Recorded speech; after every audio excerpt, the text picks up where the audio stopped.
Hello everyone, good evening. Can we all hear me? Good evening, can we all hear me? Yes, sir. All right, thank you for joining. Welcome to class, everyone. Um, all right, we are going to be starting our last session for the day. And for most of you, right, it's the last class for the program. So welcome to class, everyone, once again.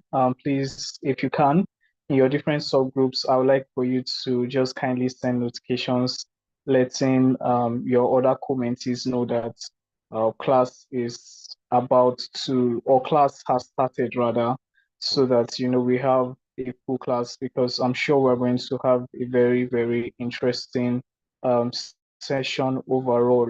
So once again, welcome to class. And in this evening's class, we would be having our HR clinic, right? And we have two amazing mentors. We'll be having two amazing mentors come to do justice in showing us how best to get jobs and, how to construct a great CV. So our first mentor that we are expecting in class is not yet here, but we're expecting is Miss Oyin Kansola Olani.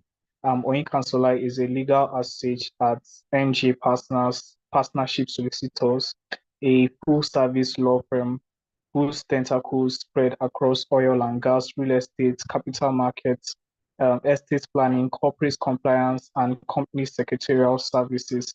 In addition to being a seasoned legal practitioner, she is passionate about walking job seekers towards their happy place in indigenously by indigenously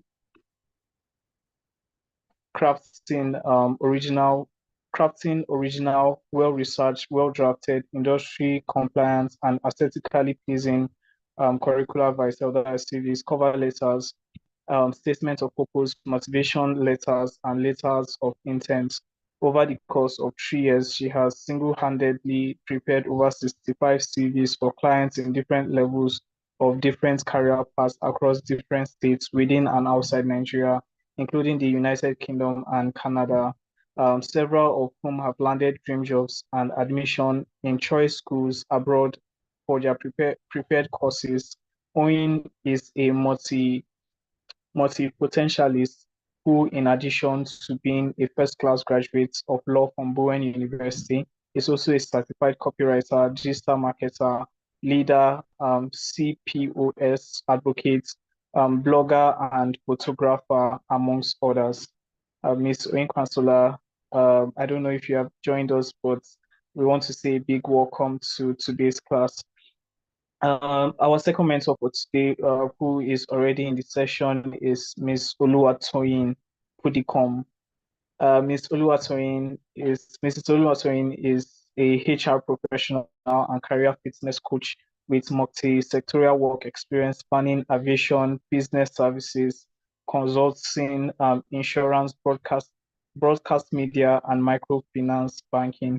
She has acquired skills and competence in client service, relationship management, and human capital management with a strong bias for talent development and employability skills. A medical student turned HR professional, she started Twin Talks Talent, a coaching and mentoring platform in response to her first-hand experience of the negative impact of a mismatch between natural talent and, of course, study. At T3, young professionals are guided to find their career fit by discovering their talents, developing them through fit for purpose capacity building sessions so that they can deploy and demonstrate these talents in the workplace. Her passion for developing young professionals inspired her to find inspired inspired her to found the T3 Torchbearer Academy, that is T3TA, which is on a mission to empower the next generation of African professionals by providing them with practical skills, nurturing their talents, and instilling values that drive success while navigating the world of work. She has been recognized for her efforts by the HR Foundry, LinkedIn Bootcom, and the Association of Elite Human Resource Professionals for her work with young professionals and inspiring professionals to take ownership of their career. Her weekly newsletter, The Talent Guide, with more than 20 3,000 subscribers, has made it to the LinkedIn newspaper, has made it to the LinkedIn newsletter to explore 6 times. She holds several human resource certifications and is happily married with children. Thank you very much, Mark, for joining. We are happy to have you in another session with us. So I would want to welcome, sorry, I want to welcome our mentors for today. I noticed Miss Oinkansola has joined in. Thank you so much, Mark, for joining. Just so that we don't have any issues later on with lighting, please, I would like for us to quickly take our pictures, right?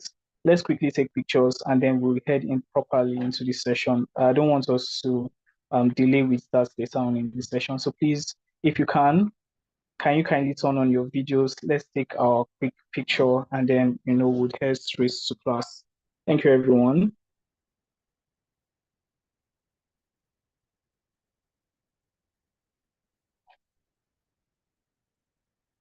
Okay. So please let's quickly do that so that we can start the session properly. Thank you, Ms. Oluwatoyin.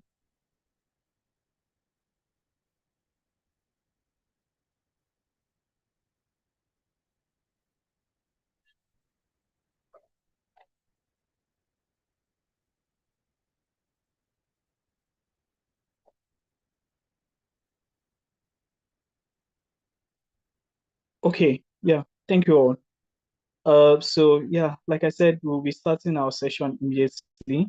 For what we'll be doing or the way the class is going to go, we'll have our mentors come and speak to us for 30 minutes each, right? And then when they are done, we'll have enough time to take questions, right? We'll give 30 minutes each to our mentors for them to speak to us and then subsequently questions, right? So we'll first want to give the floor to Miss Oluwatoyin, and then we'll take Miss Miss Oluwatosin. Sorry, yeah, Miss Oluwatosin. So over to you, Ma, Miss Oluwatoyin. You're welcome, Ma. We would want to hear from you from based off of what you prepared for us in today's session. You're very much welcome.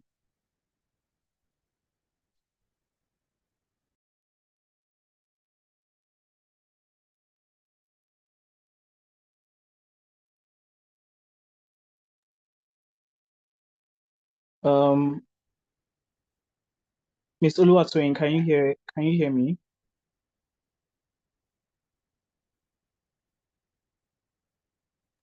Hello, can you hear me, please? Yes, I can hear you now, Ma. Okay, thank you. I was trying to work with my hands free. I think there was something going on.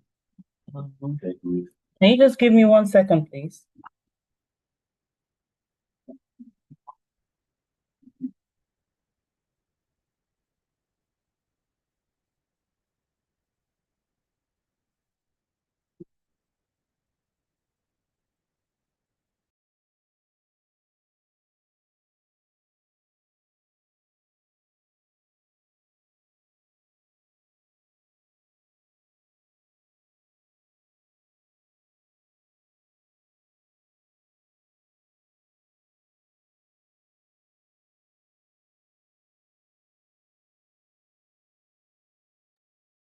Hello, can you hear me now, please?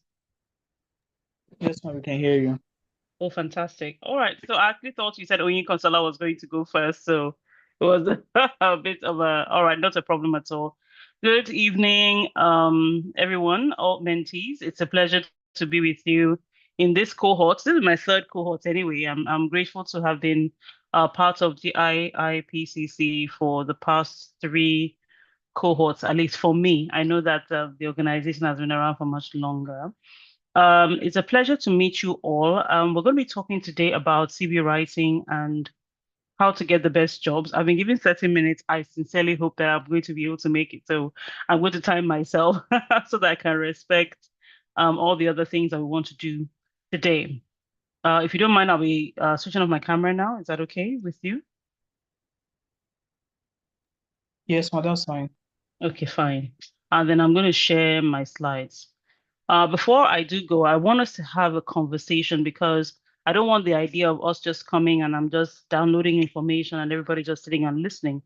Because when it comes to this CV writing of a thing, one thing you will find out, at least in career, you're not going to find a situation where um there isn't going to be some form of document requested of you, like a CV, to kind of get a picture, the summary of your experience so far in your career, whatever stage that career is in, whether it's the entry level, junior level, mid level, or advanced level.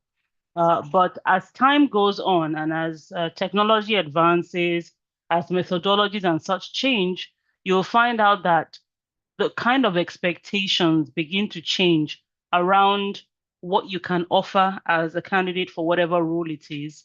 And that would be reflected to some extent in your CV as well. So having laid that foundation, I'm going to share my slides now. If you have questions, please note them and we will do our best to answer them at the end of the session. But maybe I can ask a question to set us rolling. Um, can I ask to the mentees, what would you say is one of your biggest concerns about getting a job? What is your biggest concern? That is, if you're in the stage of life where you're about to get one, or what was your concern? If you have one, what was your concern before you got one? Or maybe if you want to change jobs, what's the concern you have? Oh, I have Anita. Anita, that's my daughter's name. So automatically, you're my best friend. All right. So Anita, let me hear you first, then Elizabeth. Thank you. Yeah, good evening, ma. Good evening, Anita. Yeah, for me, I think coming from my own angle, cause I just recently got caught to the bar, and I've just been, Congratulations. thank you, and I've just been job hunting. I feel like it has not been, fruitful yet for me. So I Mm, think my major concern when it comes to my CV is like, is it good enough for the recruiters? And am I qualified enough, even if it's for the job of a trainee associate? Like, what mm. are they looking for? And the CVs that I prepared, are they even worth looking at? Yeah, that's my major concern. All right. Thanks so much for sharing that, Anita. It's a genuine one. Elizabeth, let me hear from you. Okay, good evening, ma. Thank you, ma.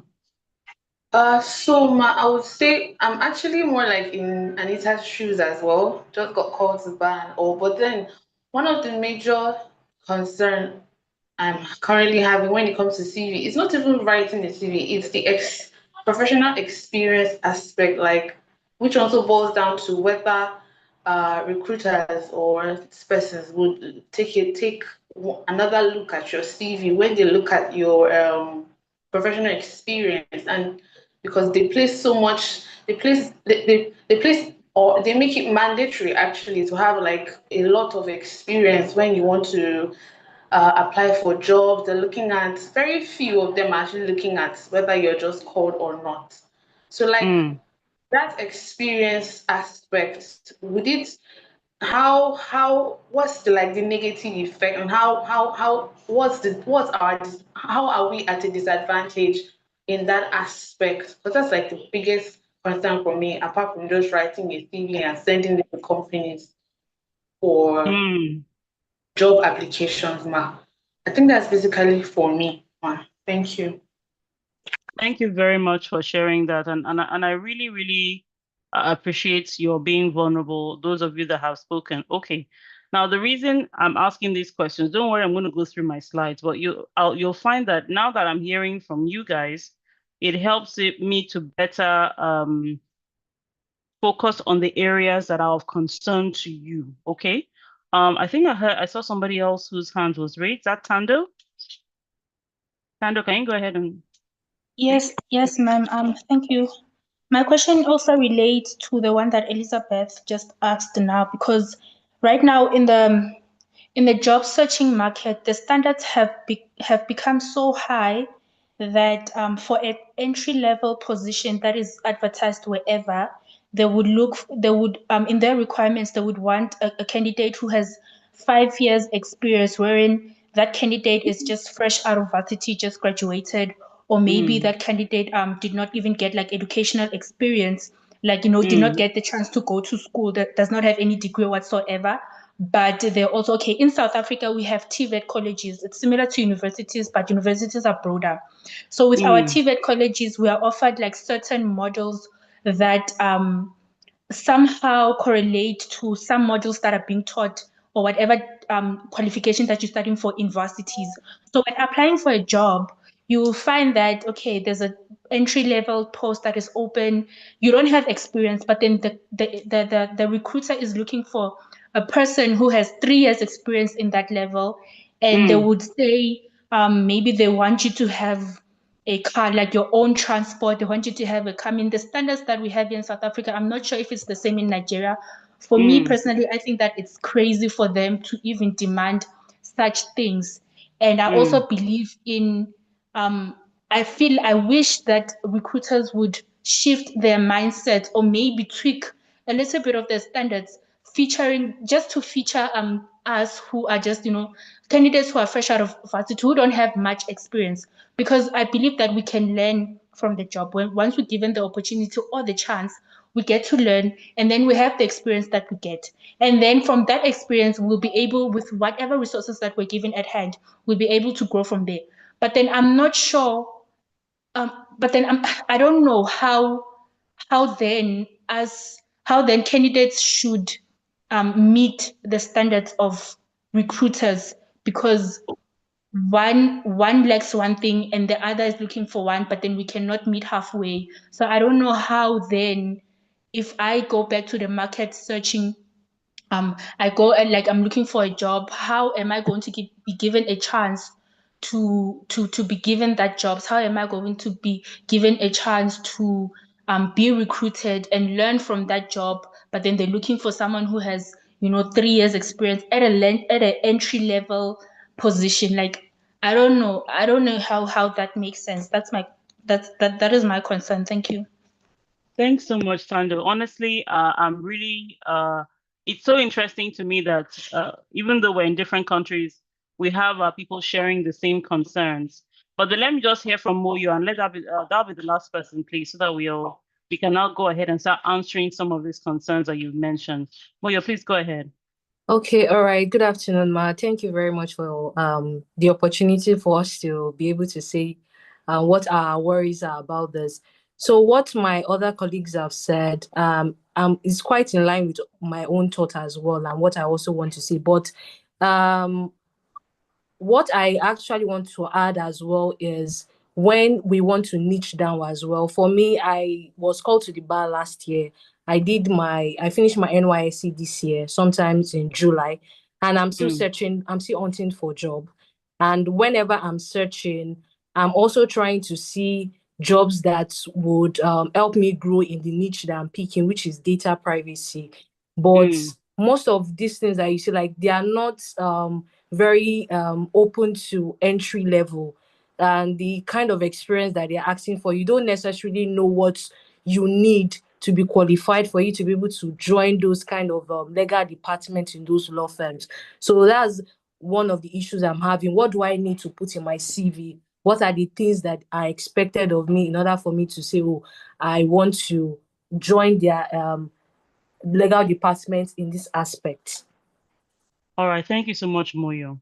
I've noted your questions, and as I go through my presentation, I will touch on the aspects that speak specifically to the questions that you've answered.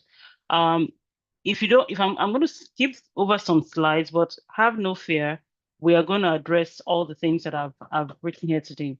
So we're talking about CVs and getting the right jobs. We know what a CV is, so I'm not going to go too much into that. It's a document that summarizes your education, skills, and experience so you can successfully sell your abilities to potential employers. Now, where I want to start is what things do you consider before writing your CV? Because what we are fed, and funny enough, even though my generation is somewhat different from yours, some of the things that you've expressed are some of the things that we faced at the time as well. Okay, and so these issues are transgenerational, which tells me to some extent it means that employers are not learning, right? They're still playing from the same playbook to a great extent. However, what thing has changed? And I think one thing they have acknowledged are two basic things. One, the power has shifted, right? Employees or talent, I should say, have more of the power now than they used to. It used to be called an employer's market. Now it's called a talent market. So you hear things like, oh, talent wars, or the war for talent, or the great, what's the word? Not the great escape now. Oh, I forget it. When all this migration started with Jiipcc and people moving back and forth, employers now see that the it's not a question of just having jobs available now. It has to be a job that appeals to the talent that are available, because not all talent is available for certain set of jobs anymore. So when you yourself as a talent are going out to the job question and into the job market, some of the things you need to ask yourself is because now that you are now should I say a product, right? You're a hot cake, so to speak. The work that you have to do before going into the market has to be more targeted than it used to be, right? It's not just about I've come out of school, I've gotten the degree, now it's time to get the job. You have to be more intentional about that, because we are in we're in an age where the more you know, and the knowledge is, I mean, it's everywhere, the better you are able to know where to channel your energies. So you're not just throwing seeds around, you are putting seeds where it's likely to germinate. Now, asking yourself, what do I want personally? I'm going to start from Moyo, who said she wants to be a data specialized in data privacy. Do you know that even though all organizations have data, it's not all organizations that are interested not all organizations have a set up legal framework to manage data privacy, to the extent that they will need a whole department of lawyers to come and deal with it. They may decide they want to outsource to a law firm, for instance. They may decide that they just want a one-off. Somebody just put together some document and let's be running with this, and then once in a while we'll update it. They may decide that, look, we don't need such a detailed or sophisticated apparatus to deal with our data. And so if you're going to go into a particular field, you have to first of all find out who and who needs what I want to do. And that is where you should focus your energies in terms of searching, in terms of making yourself visible, in terms of networking, in terms of putting yourself out there, because then you will find people who are actually in the market for what you have. The other route you can look at is, you know what, this thing I want to do, it doesn't look like it's working out quite yet. What else do I have to offer that will get me a job, keep me having an income, keep me, my brain active, me busy, while I continue my search for where I really want to go. Because sometimes it's not just the arrow doesn't hit the target immediately. Sometimes your route to getting the job you desire is a bit circuitous, right? It's not like direct. So do I want to do some other type of law first? Kind of cut my teeth in the job market with that while I map my way to the job that I really want. Okay, so if that is the case, it might even involve you getting a job that doesn't have the title of lawyer, but uses some of the other skills that you have. How then do you keep your legal mind, your legal acumen, your legal skills honed in preparation for the job that you do want? Volunteer. Find some body, some entity that needs those skills and that offer it to them for free. Somewhere I used to, I mean, the go-to places that come to my mind are things like churches, mosques, charities, people that appreciate you giving those legal skills for free. Now, what you now need to do is to make sure that the kind of exposure you want, that place that you're offering your services for free at, offers you that exposure. So yes, the job that you have, the title that is in that job may not be, associate, legal associate on data privacy, but the entity that you're volunteering for is having you do that thing that you want to do. So that now when you go to your CV to build your CV, you are not restricting yourself to only your formal employment. You can include your informal employment as well. All you need to do is to put it inside like a bracket and say, oh, this is voluntary, voluntary. It's a volunteering role. And then when you are writing your responsibilities on the role, you are now very intentional and precise about the exact things that you did while you are on the job that speak to the role that you are interviewing for. In fact, one thing I love about volunteering is because more often than not, it doesn't have an end date, right? You have some volunteering opportunities that are time bound, and you finish after a year or after 2 years or whenever. But more often than not, when it's volunteering and it's free, there's no time limit. So it will be like legal associate, whatever company or charity in bracket volunteer, then to 2025 or 2024 till date. And that volunteering job can have till date, and then your actual job can also have till date, because the volunteering job is not formal employment. So there's no conflict with your regular job. Okay. So this person question is asking yourself, what do I really want to do? And knowing what you want to do means that you can now begin to look at what is my pathway towards getting there. If the direct strategy doesn't work, can I do an indirect route towards getting there? The next thing is what problem do I solve? I mean, it's the same thing as who am I? Who am I is what are my strengths? What are my talents? What are my abilities? Problem I solve is what makes me, what stirs me? What makes me want to get out of bed in the morning? What do I want to make an impact in? That is the one where you begin to ask yourself, okay, how do I connect who I am to that place that I want to go, or that thing that I want to do? And that's where you start doing what we call a skills audit. That involves your formal skills and your informal skills. What I mean by formal and informal is there are some skills that you gain from schooling, education, right? Whether or not you enjoyed your course, at the end of the day, you have a degree, right? Nobody can dispute it because you have the certificate to show for it.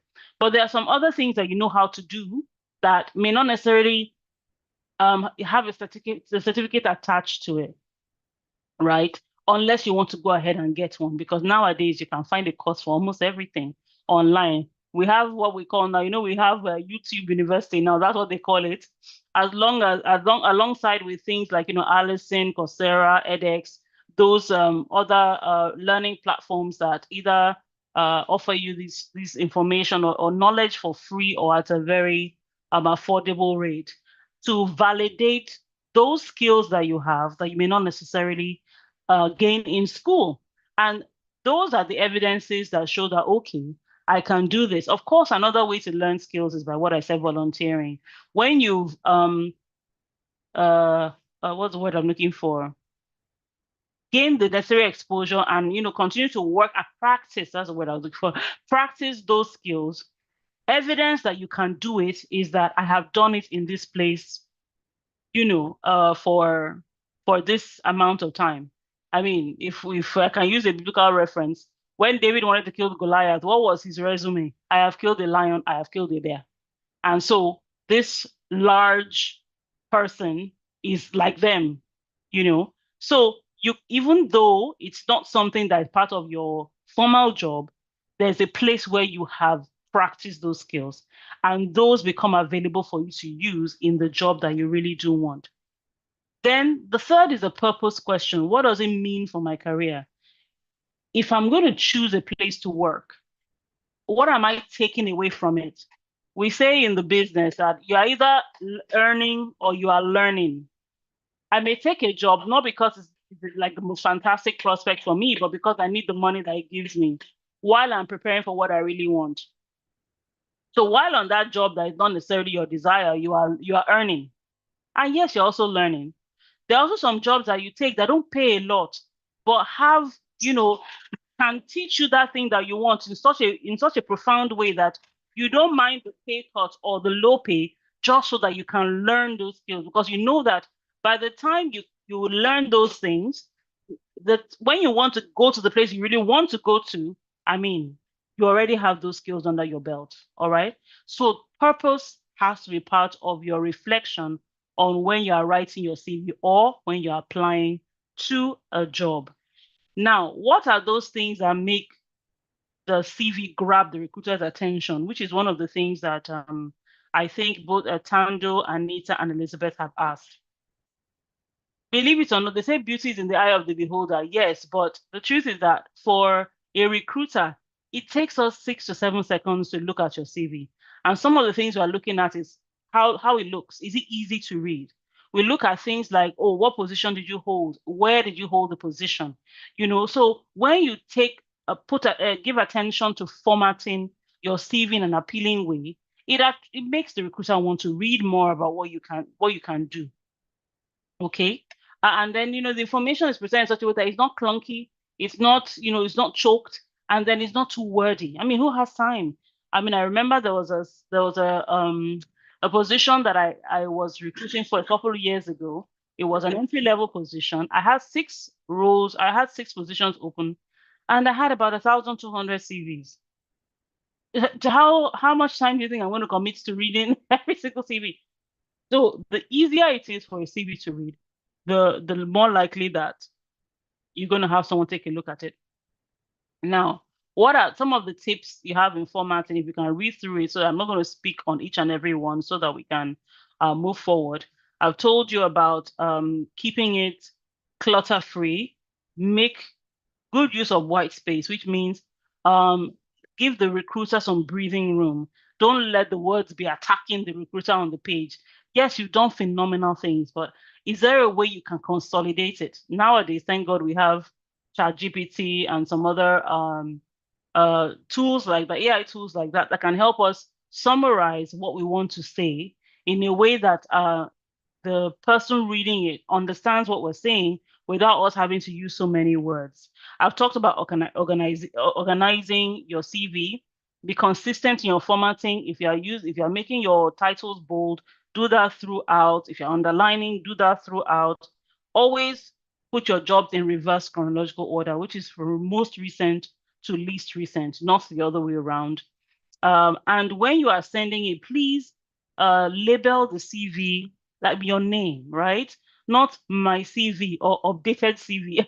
Make it Oluwatoyin Podicom, CV, and send that so that as soon as they see, they know who it belongs to, and they're not having to look, giving the recruiters that I won't call us lazy. We're not lazy, but we have so much to do that we cannot afford to spend an inordinate amount of time on one CV. Right? So the easier it is for us to get the information we need and move on, the more appealing the CV is to us. Sometimes we can even reward the person who took time to make a good CV. Just let them go to the interview. Let's even give them a chance. We'll call them a wild card. You'll be amazed at the reasons sometimes that recruiters choose to move some CVs forward, apart from qualifications. It could be that the person wrote a very good, very nice cover letter, was very polite, and then give them a chance to come and defend themselves. But please don't quote me on this. It's very, very personal and private to me.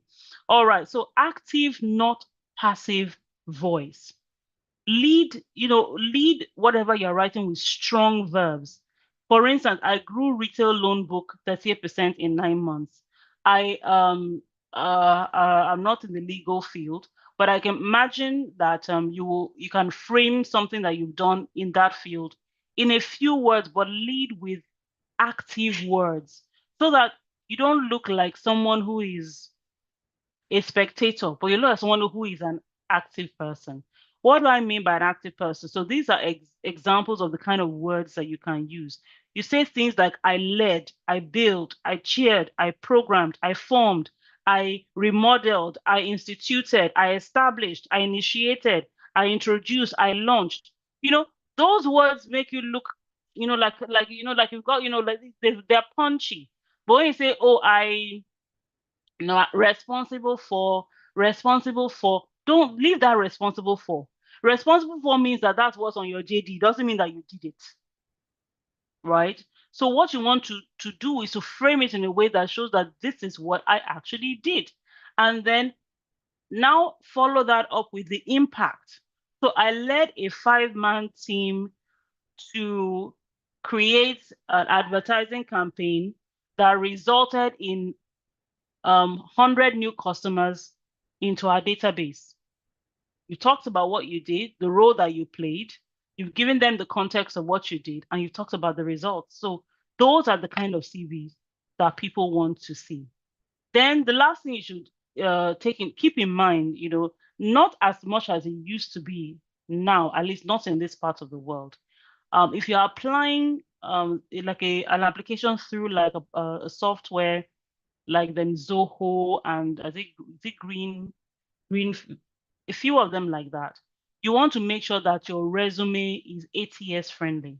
And what that means is that it's in a format that will not allow the software to reject your CV. So it has to be all the things that I've said, but the things I've not mentioned is keywords. People tend to get confused. What are keywords? Keywords you tend to find in the job description of the role that you're applying for. You find there that they will tell you exactly what they want you to do on the role. So what you need to do is to mimic those words in your CV. Don't copy and paste the JD, because then that looks pretty lazy. And remember, the JD is going to be uploaded into the ATS. So if you copy and paste the JDs, like this person you might even think, oh, maybe there's a glitch and I'm looking at the JD again. But what you want to look at things like, okay, so if you're a lawyer, I'm just going to throw legal terms here, litigated this, that, or the other. You can talk about how you drafted, a particular contract that resulted in our company clinching the contract or the job, things like that. Those terms that are what we call jargon in your space, you look for them if they're in the JD, then you do your best to mimic them in your CV, so that when the software is skimming through your CV, it's hitting those keywords and says, you know what, let's push this one forward. We can have a whole session on that as well. But we're going to try and be as succinct as possible. Now, writing a skills forward CV. What I'm going to say about it is this. It's simply reiterating what I've just said. Is because people want to see what you can do, not just what you know. Nowadays, there are people that are getting jobs not because of their degrees, but because of the skills that they've acquired and that they have strengthened themselves in. There are cases of people like nurses, people that studied nursing that ended up as software developers simply because they went and they gained those software skills. So what you need to know about skills are these really. One is what skills are relevant in my space? If you want to stay in the legal space, what skills are relevant now? We're talking about now. Now we're in the age of tech. AI is run of the mill now. Is now different, more advanced versions of the AI. But the fact that AI is integrated into our working system now is something that no one can deny, right? So are there some AI relevant skills in my space that I need to know how to demonstrate for me to be able to get the kind of job that I want? So those are the kind of questions you need to ask yourself. So I'm going to run through this pretty quickly because I think it's very important. Now, I've led this conversation by saying that whenever you're writing your responsibilities or your activities on your job in your CV, you have to lead with active words, right? That is one of the ways people know that you have the ability. So for instance, if I said I led a 4-man team, I've already said a couple of things. One, I have leadership skills. 2, I have management skills. And then 3, I have skills in whatever it is that I led them to do. All right. So that tells people a lot about you. Quantifiable skills. I've told you about showing what the impact of what you did was for the company, right? I mentioned 100 new customers into our database. That is the impact on the company, not just an activity that you performed. Then transferable skills are skills that are relevant across multiple roles. Now, as a lawyer, you're going to imagine you're working for a law firm. You are going to work for different clients, and they're going to be across different industries. So I know that there are some firms that have some specialized industries that they work in, and that's fine. So the more you're able to do, the more appealing your CV looks to a recruiter, right? Or who is recruiting in that firm, because then we know they can use your skills across different client bases, not just one. So even if you start off working with one, we know we can move you to another person because we know that you know how to do this ABCD thing. All right. I'm going to share this with you so you may be able to go into it in detail. I'm being mindful of time here. The only thing I will mention is always make sure that your skills align with your job, the job requirements. I mean, I think it seems to be a no-brainer, but you'll be surprised how many things people toss into a CV in the name of making my CV look like, I know what I'm doing. All right. Now let's briefly touch on how has AI changed CV writing. Now, not many of these things are very new to us. I would imagine that we know quite a few of these things, and I've already mentioned some of these things. But one of the things I think maybe people still, or I find that many people still don't do enough of, is to tailor their CV for the role that they are looking for to the organization rather that they are applying to. Now, as a lawyer, you would have been taught many things in the university, different law classes, right? If you're applying to a job, when is a specific class or category of law that they are asking you for? Why not emphasize the skills and the exposure that you have in that specific area of law, and then you can now do that first, and then you can now add the other areas of law that you know about, and you have some knowledge or some skilling. Because if you do the same thing for every single space, a recruiter will look at it and say, okay, this person has so much experience in, I'm just going to pick a random category, family law. That's not really what I need. I need somebody that has, experience in corporate law. Meanwhile, you are taking your family law CV and you're sharing it with every single job that you want to apply to. You begin to see how people might put your CV aside because they're like, no, this is not what we need.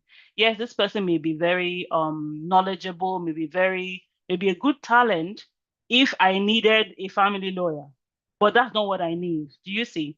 So it's important that you tailor your CV for the job that you want to apply for. And thankfully now AI can help you do that very easily. I would say one of the things that AI has done is to take some jobs away from some of us because now we're doing more of teaching as opposed to actually doing it ourselves. I think that I'll touch on a couple of things on how AI has changed a couple of things now.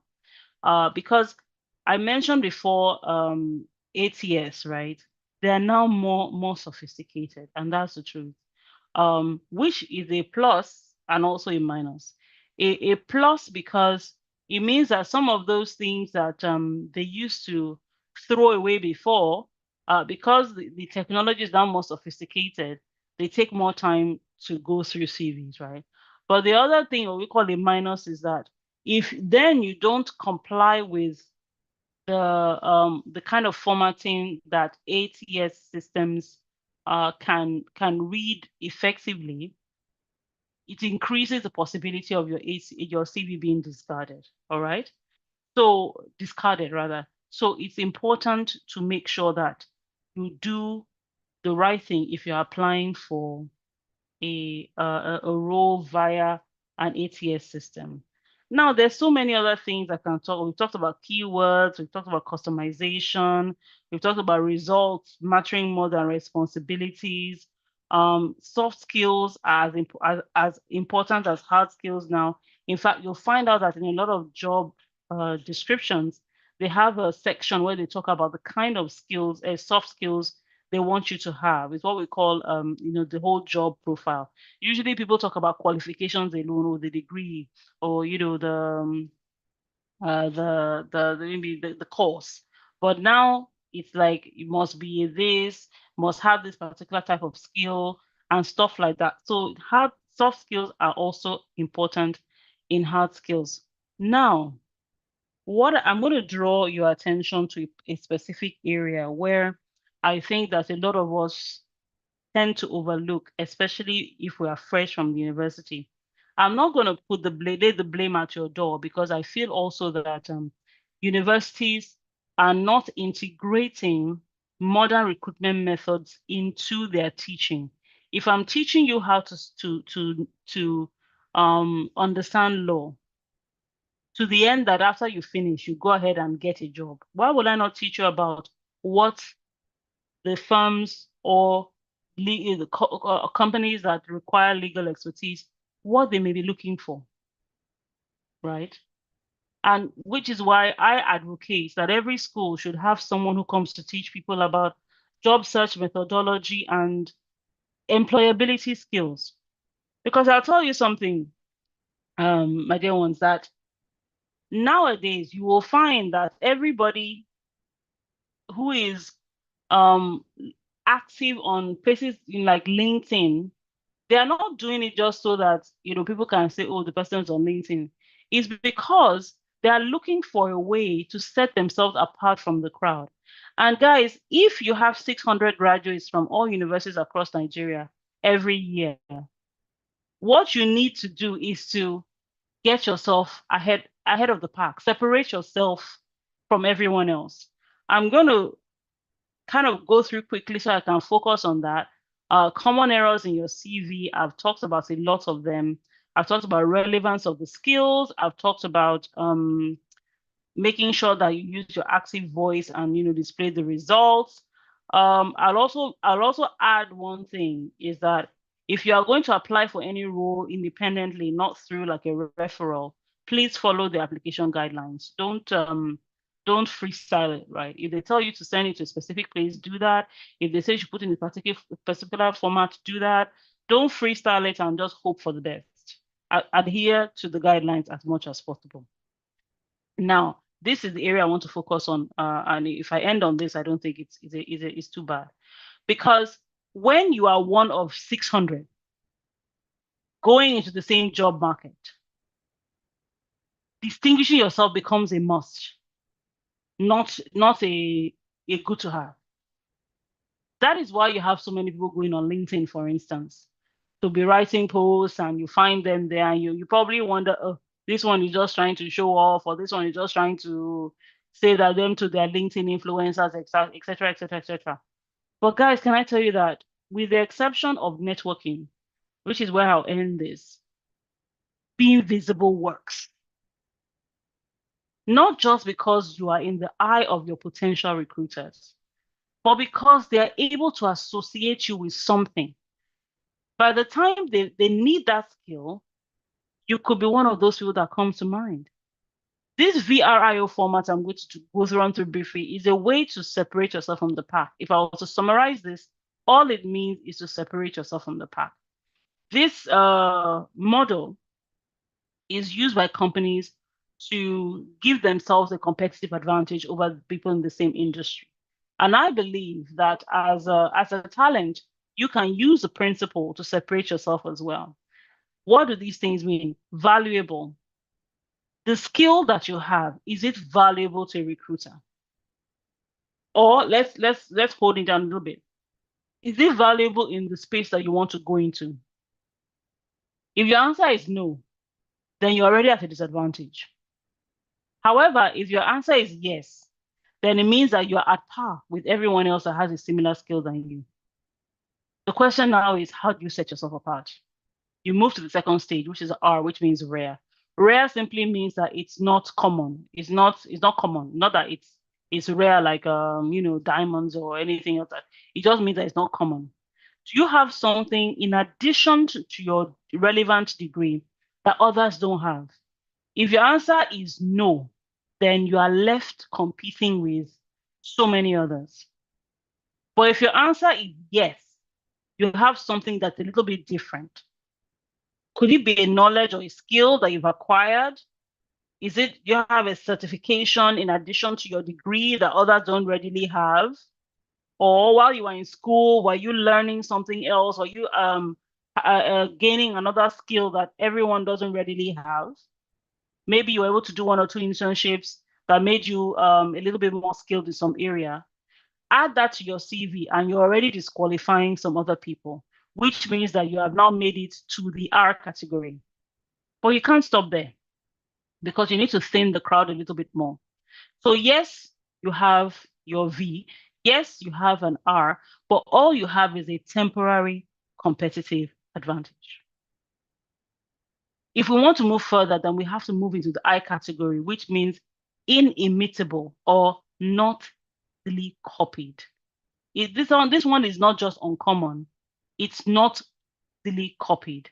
So what kind of experiences or unique talent or privilege do you have that can separate you even further and make you stand even more apart from everybody else around you? So maybe you won a scholarship, right? Or you got a fellowship with a major brand or a temporary short stint with a reputable foreign university, or you're part of some social entity like, Toastmasters, Rotary Club, where you have access to a lot of highly placed individuals. And in fact, I would highly recommend that if you can join such bodies, it takes you to a level where all you need to do is to tell them that you did a job, and people will just rally around to give you one. That's just the way it works. Which is why with all these nice things that we're saying, yes, the CV has to be on point. Yes, the AI skills need to be on point. But if you know the right people, it can collapse all the time that you'll be using to search into a few weeks rather than months, a few months rather than years in some people's cases, because you're taking the time to build a comprehensive and highly influential network. Now, the O, which is organized, simply means that you have taken the time to catalog all your advantages. You've done what I said in the beginning about researching where those skills that you have are relevant. You've been able to know your strengths, your weaknesses. You've been able to gain all these extras, fellowships. You've joined good, reputable bodies. You've been able to do all this, and then you understand that all these things that I have, if I use it in this particular way, or I put them together in this particular way, I will gain I'll gain my aim in my objective in getting the kind of job that I want.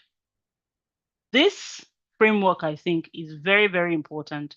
It's important for you to sit down and do a good audit of yourself, whether it's for the job that you want to approach that job directly, or you're taking the most circuitous route to getting that job.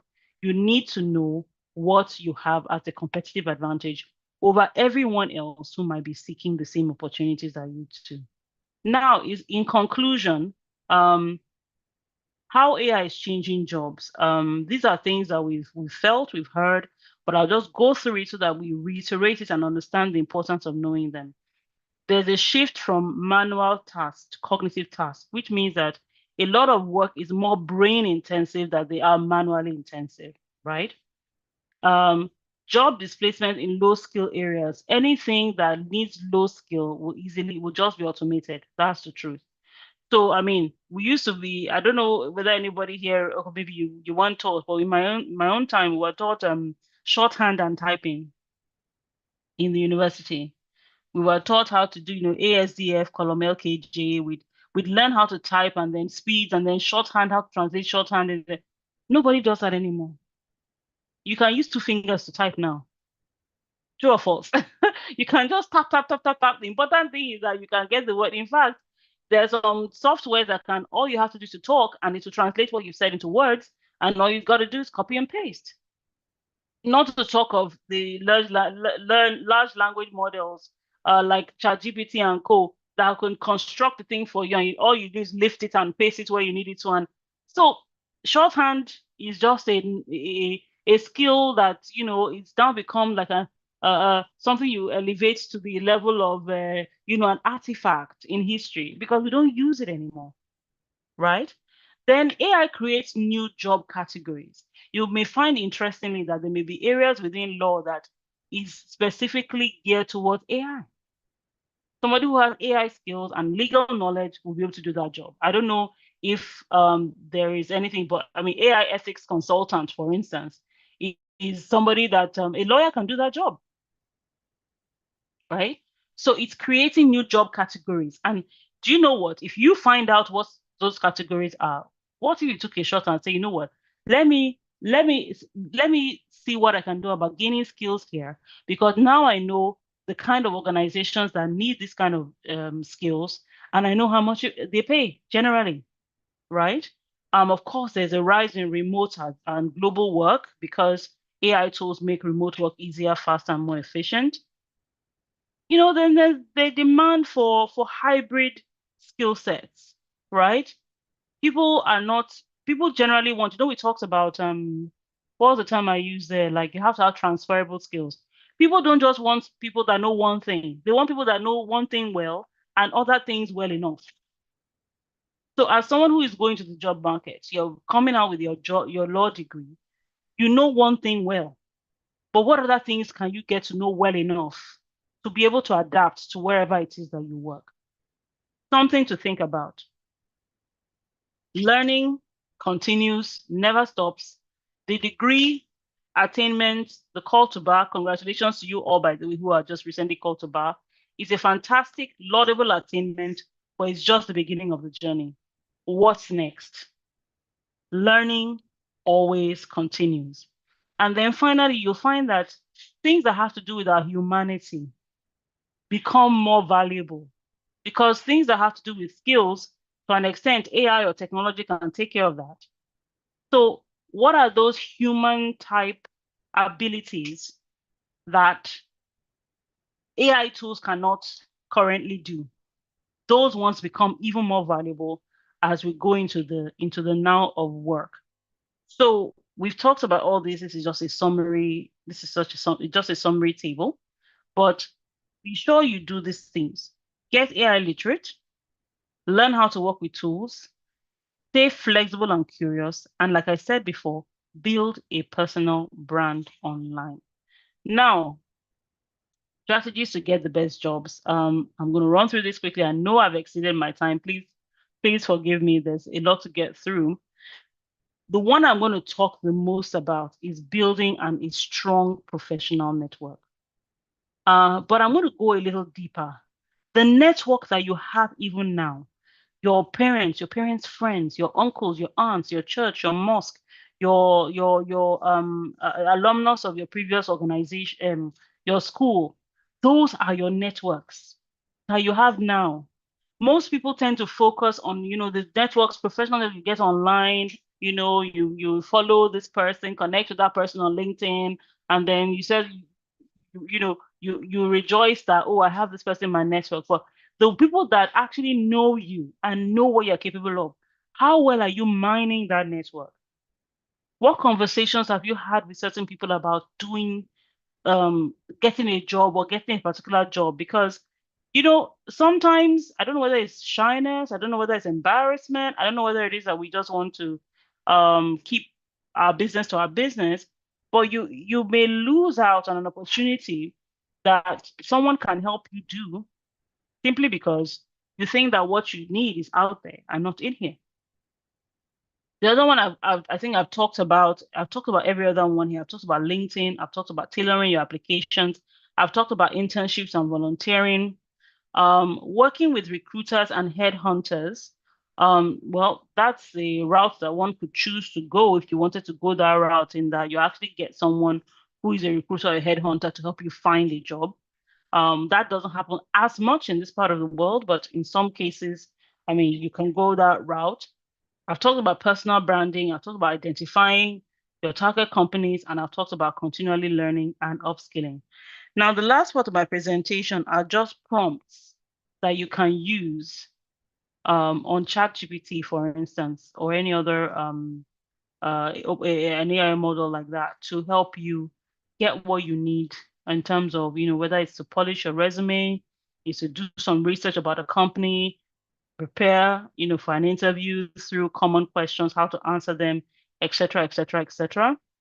That is so available now. Do you know you can even ask ChatGPT to give you a prompt that you can use, give information that you need from ChatGPT. I mean, it's just fantastic, I think, if it's well utilized. I think the last thing I would say, because I'm done, because now I'm inviting you to connect with me on social media, is this. Whatever you do with AI, you can't depend entirely on it, that it knows exactly what you need. Anything you're asking AI to do, you need to know how to do it. What AI is doing for you is to do it faster and more efficiently, maybe more effectively, maybe use better words, give you more information based on research, but you must never ever depend entirely on it to get you where you need to go. Because at the end of the day, the thinking through, who am I in terms of what do I want for myself? What matters to me? What kind of job do I think is going to fulfill me? Or what kind of job do I think is going to give me the kind of income I need for the life that I want for myself? AI will support you in research, but it's not going to make that decision for you. The problem I solve, an internal intrinsic thing. It's not AI that is going to tell you that. And the purpose for which I want this job, it's something that can only be determined by you. It's not something AI can help you with. I believe, as we say, with these few points of mine, I've been able to address some of the questions that you asked. I think I'll now leave the floor for you to ask any more questions you may have for me. Thank you for your time and for listening to what I have to say. All right, thank you very much. Thank you very much, Ms. Oluwatoyin, for a very wonderful and detailed presentation from you. I'm sure our mentees were able to pick very, very useful tips on how to go around, tailoring their CVs and some of the key things that they may need to learn in their search for the jobs that they want.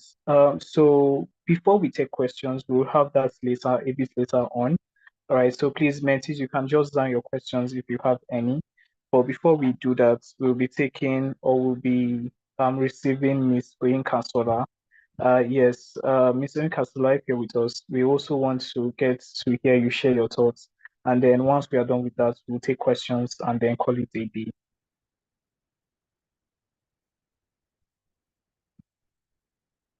Miss Oyinka Sola, are you with us?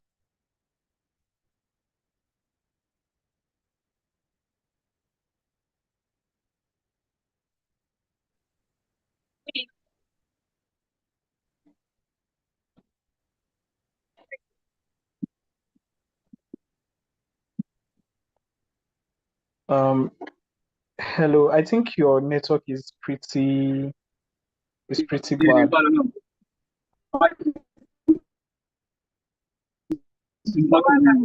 Yes, I'm actually sure. Maybe by the time we're done, I will be able to get silent. Sorry, we didn't get you.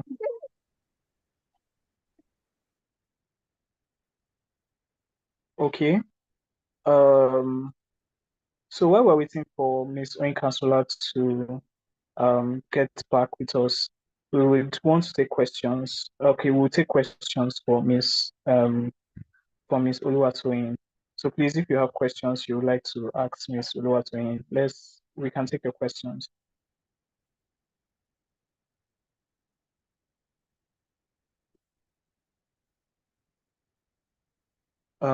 Do we have questions for Miss Oluwatoyin? Like questions we would like to ask, anything that you still need some kind of clarity on? Sir, Um, uh, Chidi, yes, sir. Good yes, evening. please, you can go ahead. You can go ahead and ask your question. Okay, not particularly a question, but a little request. I want to humbly request that the mentor shares her slides with us. I will be so grateful.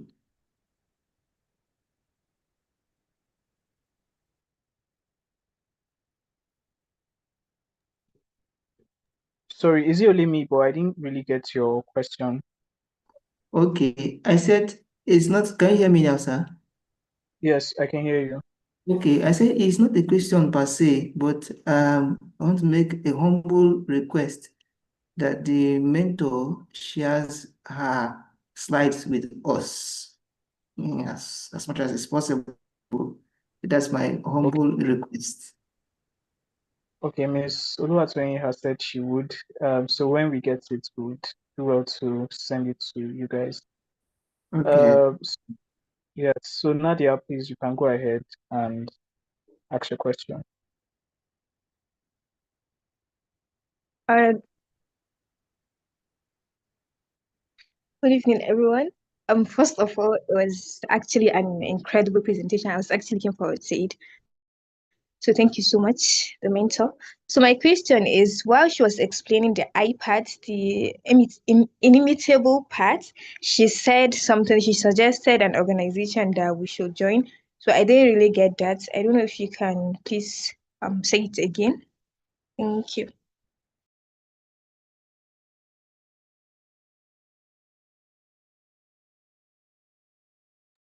All right, Miss Nadia, can you Oluwatoyin. hear me? Can you hear me?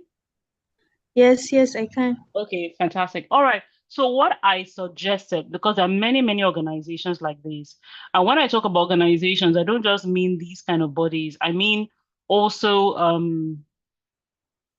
uh different organizations that have a specific focus. So the ones I suggested were Toastmasters and Rotary Club.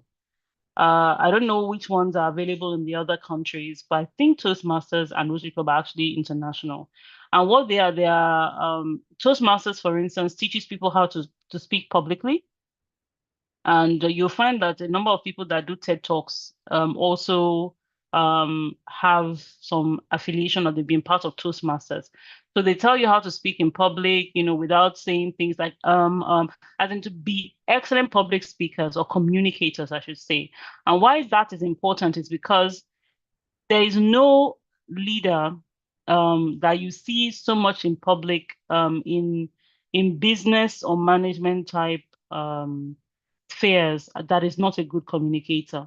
When you think of people like Simon Sinek, John Maxwell's, Les Brown, a lot of them, they're good communicators. So the more you communicate, the better you are perceived as a leader.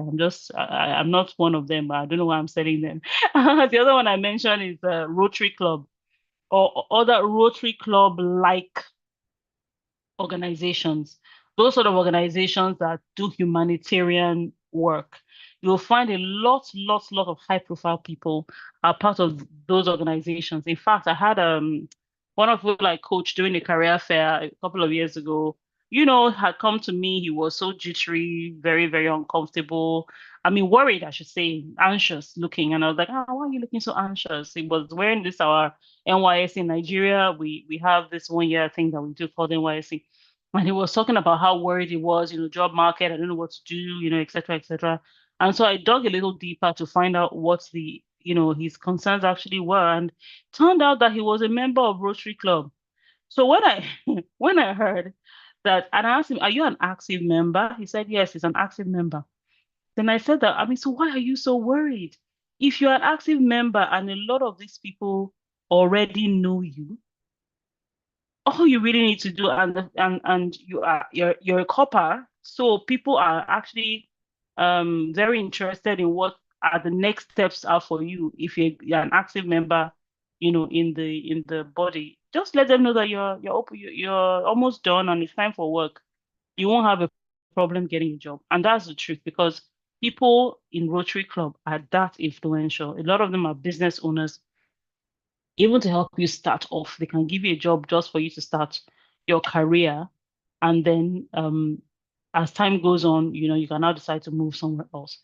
So those are the ones that I mentioned. So you can do some other research and see which other humanitarian type organizations are in your area or your country, that are quite popular, that people know that they do all these projects, and see if there's a local youth chapter that you can participate in.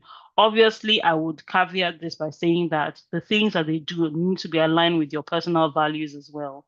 Um, you don't want to do something that is against your principles.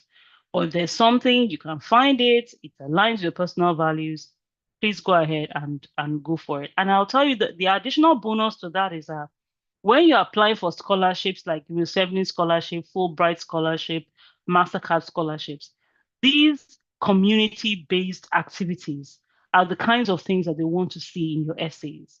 They want to make sure that if we're giving you a scholarship, you're not just going to be a corporate person who is making the money just for themselves.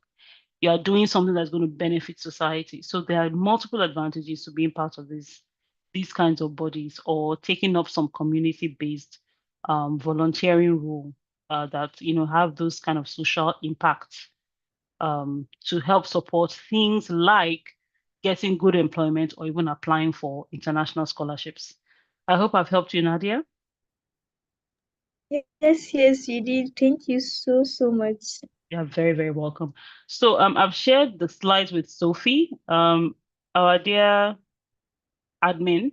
I've shared the slides with Sophie, so I guess she can get that across to you and you can share it with the mentees. Thank you All right, so much. Ma. All right, Ma. Okay. Would you just okay, Miss Oyinkansola, are you with us now?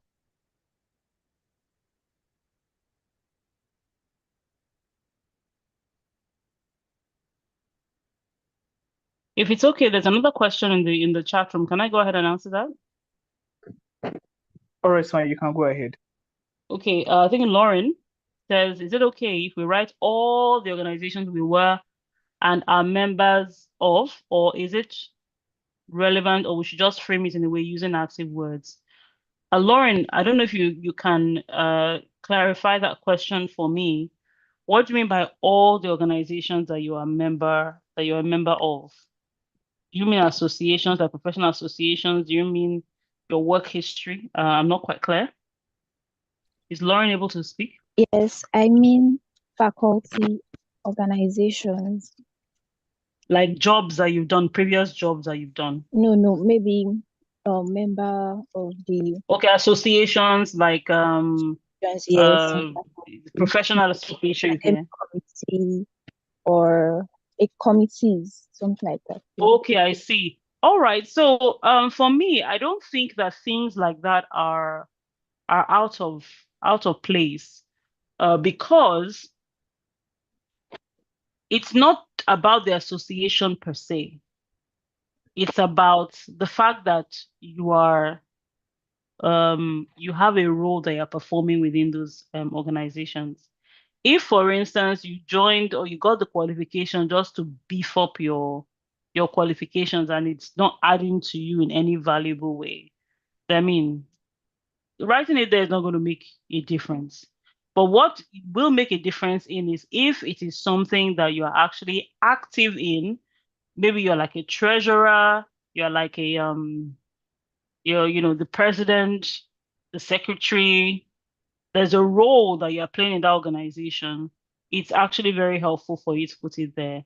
I would say though that unless there is a particular skill you're highlighting that you want to show that you have that skill. So some multinationals, they don't do it as much as they used to, but they still do it once. They still do it. A couple of still do it.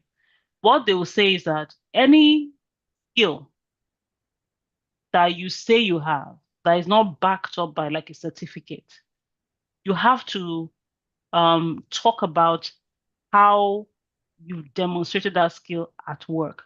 Some people even say, these are the skills that we want for this job. Show us how you demonstrated them at work.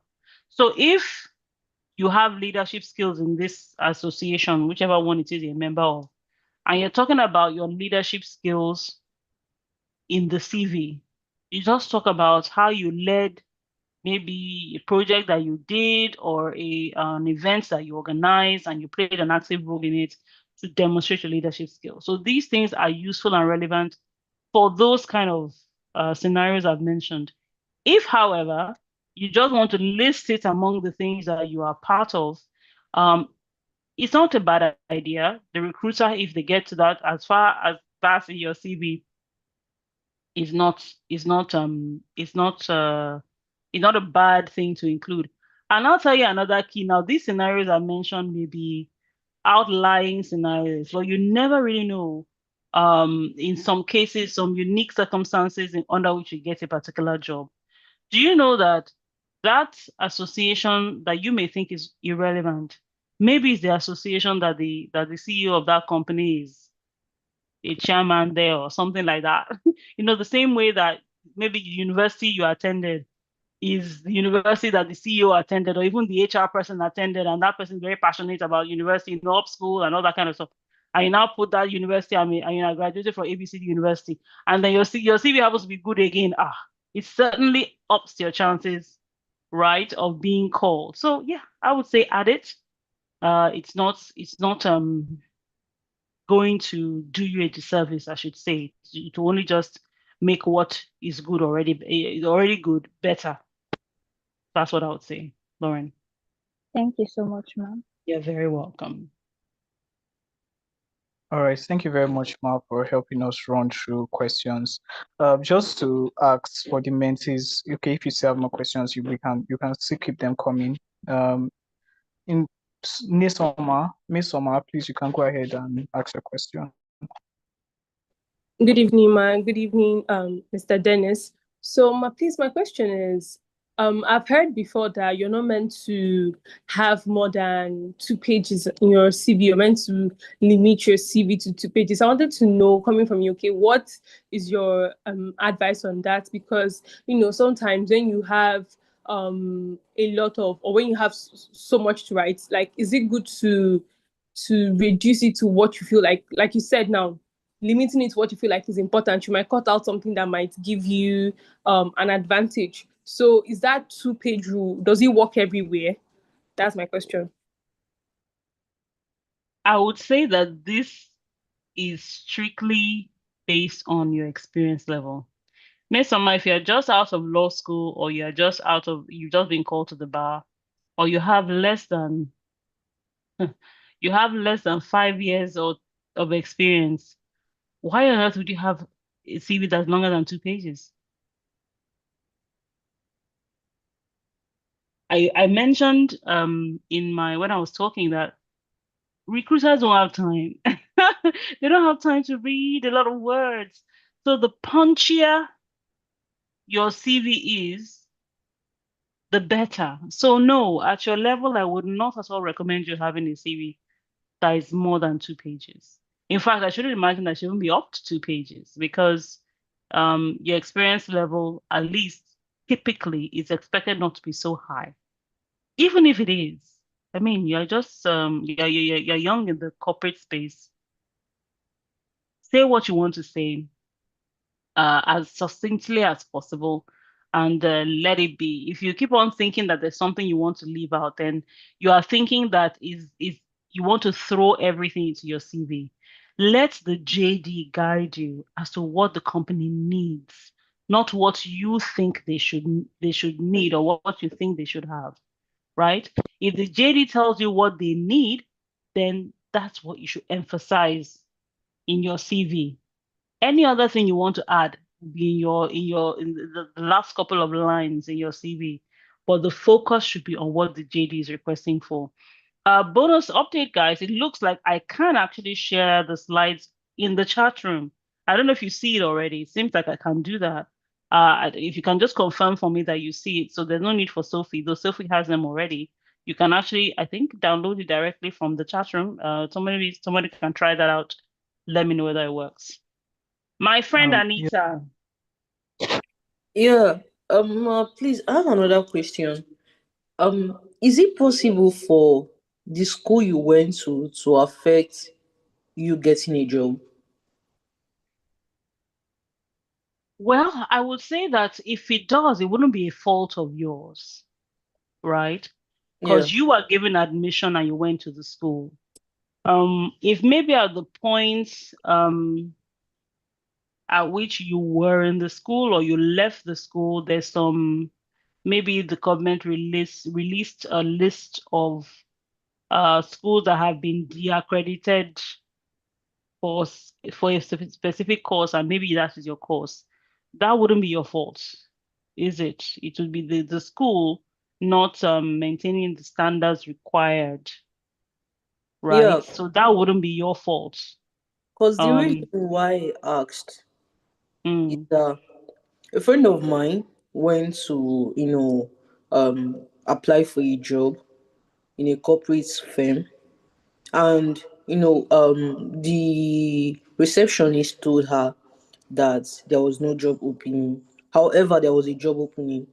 So the receptionist now asked her which school she went to.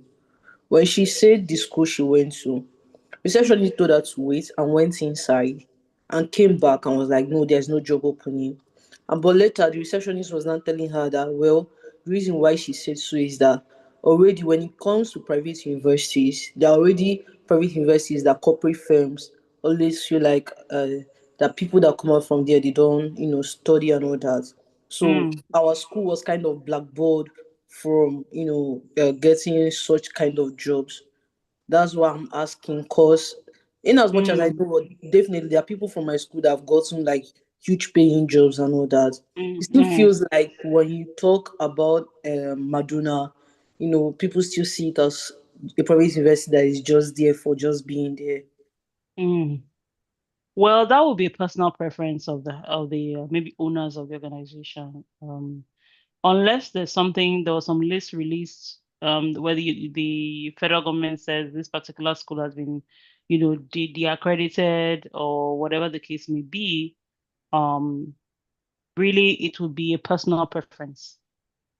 The person who owns the organization or the HR person has said, people from this school, I don't want to entertain them because I think the school isn't worth it. And unfortunately, they may even have had a few hires from the school that sort of gave them that bad impression about the school. Unfortunately, it's not everybody that goes to school that goes there to go and study seriously. Some people just go there, just so that they can say they have a degree. And, sadly, and they know how to write CVs.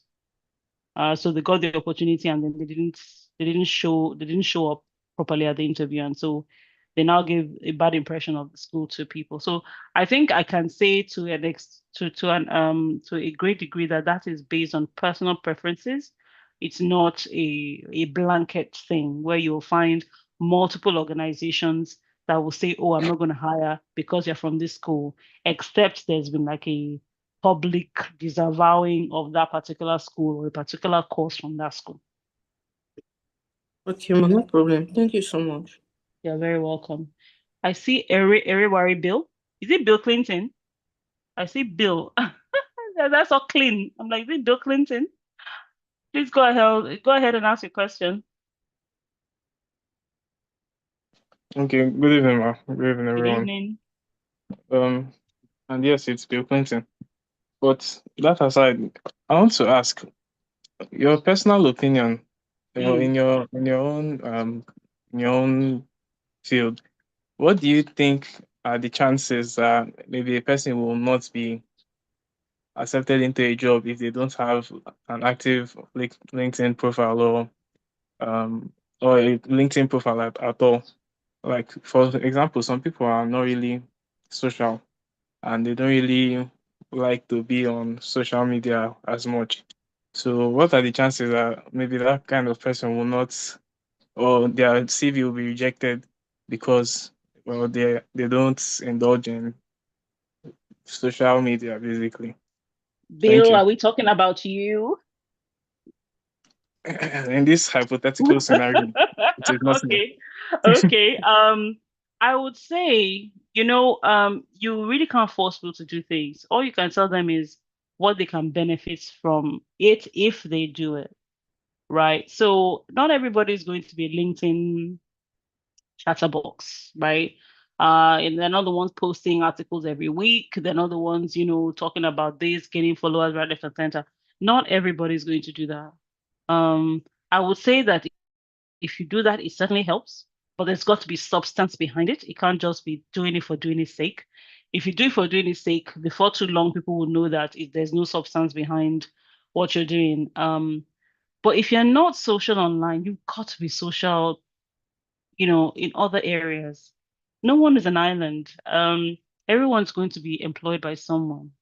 Right. So if the person doesn't want to go online for whether it's personal reasons or they just feel it's not worth it, then they should be able to connect with people, like flesh and blood people, not online people, whether it's through service.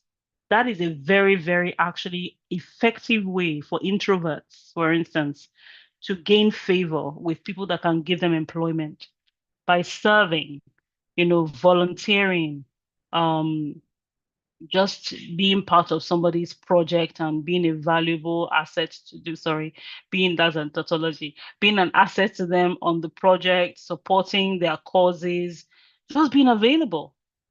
That's a very great way. I can tell you that at least, will I say two of the jobs, three of the jobs that I have had. In fact, I would say apart from my first HR job, every other job has been based off of either service to an individual or service to a cause, right? So service for me is in fact, I think you just gave me an idea for a LinkedIn article. Service being a great networking tool to be able to get, good jobs or great opportunities. So that's what I'll say. I'll just shorten your name by calling you president. The person, if they're not an online person, they've just got to be able to find other ways to connect with people that can, be part of their network. And service, I say, would be the best way that I've discovered that they can do that. Hope I've answered your question. Yes, thank you very much, ma. Very welcome. All right, thank you very much, Mrs. Oluwatoyin, for running us through with questions and also for your time in class. We really, really, really do appreciate, and we hope that all mentees were able to really hear and listen to everything you had to share. Right. For most mentees, they are officially coming to the end of the program, so we are using this avenue as a means to